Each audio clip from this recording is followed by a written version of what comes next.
I sent them a journal of American Doctors Society. They did an investigation on the physical death of Jesus, and the conclusions they came out with. These are not Christians, these are scholars. They decided to study the physical death of Jesus. What they came up with. I only came with the pictures to show you, to give you an idea. Show me the picture where they tied him to the stick to scourge him. The way they did it was they carried a fat tree, planted it, and locked your hand so that you can't shake. That means when they are scourging you, you can't turn. And they stripped you naked when they scourged you. The cane they used to whip you, they attached bones and metals to it. So anytime they wipe you, it pulled off your skin. There were records that said they whipped somebody like that and the thing tore the intestine and things came out. Somebody else was scourged like that. The whole back was peeled off. They saw bones. That's how the thing enters. They whip you and tear your skin. So every time they wipe you, if they pull it, your skin comes out. So that when they finish beating you, because of the volume of fluid you will lose, you will die of taste. If you don't die of heart failure. This is God. And the Romans don't flog 39. It's the Jews that flog 39. The Romans flog until they are tired. So the people beating you, they will beat you until they faint. When they finish scourging you like this, if life remains in you, then mercy spoke for you. After they scourged him, they now took him trekking with the cross for close to 1 kilometer to Golgotha. He lost so much weight that short journey he fell 3 times. He couldn't walk, and nobody would give him anything to drink. Historian said when his face was wiped, blood stains crested the mark of his face on the handkerchief. Everywhere was bleeding. Can I show you the scripture that described this punishment? Isaiah 52 verse 14. When they finished beating Jesus, that alone would have been enough. See the way Isaiah 52 verse 14 described him after he was scourged. It said, just as many were appalled. You know the word appalled? A highest level irritation. When you saw him, you are like, what is this? You couldn't describe it. It said many were appalled at the sight of him. For so mad, you know the word mad? Disfigured. So disfigured was his appearance, like an object of horror. When he came out of the scourging, if you saw him, you thought he was an object of horror. And he said he no longer looked like a man. They literally disfigured him, and they didn't stop there. They now gave him the cross, carried it, and went to Golgotha.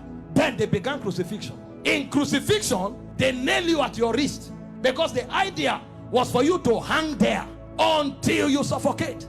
You know, the word excruciating didn't exist until the Romans started crucifying people, because the word excruciating comes from the word cruciating, and the word cruciate comes from crucifix. So it's excruciating is actually a pain you feel when you are crucified, because there's no pain in that class. When a man is crucified, his whole weight hangs on his wrist, and the only support he has are the nails on his toes. And when they crucify you, you saw a picture of Mel Gibson where you were straight. You can't be straight when they crucify you, because your back, there's no space to stand straight.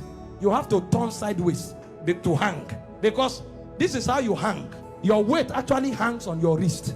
If you are tired and you want to gain small balance, you now push it on your toe that is on the nail.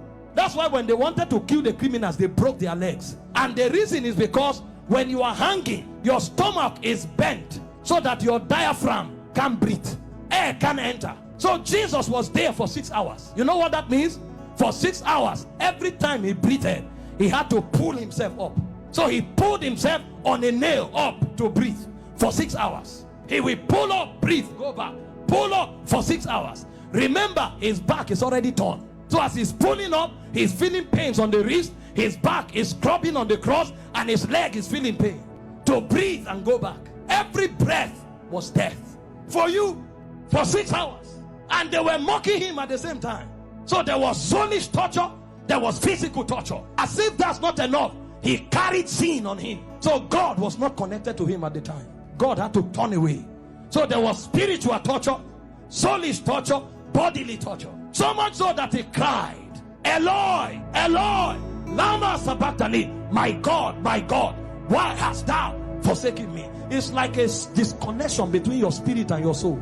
So the man was no longer alive. He died in the spirit before he died in the natural. The level of pain. We don't know what was done for us in 6 hours. And guess what? His mother was there. Can you stand naked before your mother? This is the man that the mother saw do wonders. How come? Imagine when he looked at their faces. See what you'll be interpreting. Some are saying, why? How come? Why can't you do anything today? Then the Jewish people were mocking. Physician, heal yourself. Fake prophet. I thought you said you had miracles. Why don't you come down? The thieves that were on the cross, one was mocking him. So from everywhere. Meanwhile, all the sicknesses on earth were on him on the cross. You have cancer, you say it's painful. He had cancer, diabetes, hepatitis, all that day at the zenith. Because he carried sickness, he carried sin, and he carried the reproach of God. You don't know the reproach of God until you go to hell. So for those 6 hours, he was in hellfire. Until a point came when the price was paid. He looked up and said, I'm thirsty. They gave him vinegar. He said, no, that's not what I'm looking for. I'm looking for the river that flows from the throne of God. I'm looking for that which satisfies indeed. When they didn't have it to offer, he said, it is finished. And he said, Father, unto you I commit my spirit. I commit. Because they couldn't kill him. They couldn't kill. No, you don't kill him. This commandment I've received from my Father. I have the power to lay down my life and to take it up. So he felt all those pains, keeping his life inside him. He had the choice to give up the ghost early.